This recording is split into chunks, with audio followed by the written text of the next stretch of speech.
So when we're trying to solve an absolute function inequality, what we do is we first begin with removing the modulus. So when we're removing the modulus, we split the inequality into two different inequalities, where one is positive and the other is negative. What I mean by that is like when I take modulus of 3, that's positive 3. But modulus of negative 3 is also going to be positive 3. This is exactly why when we split the inequality into two different inequalities, 3x plus 2 is going to be greater than 8 plus x.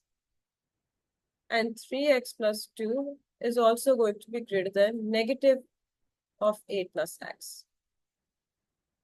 So as you can see, when we remove the modulus sign, there was one with positive 8 plus x and the other with a negative 8 plus x. In the first one, you're going to collect the like terms on each side.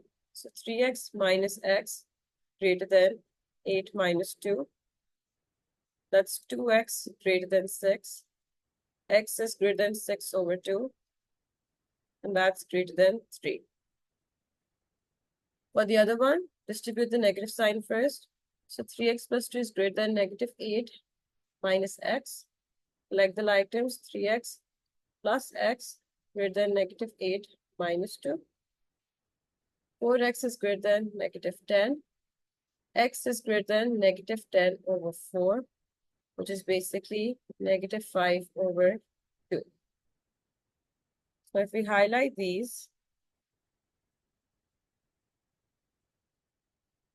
this is your first inequality and this is your second. So for this inequality, x is either greater than 3 or it's greater than negative 5 over 2. That's your answer.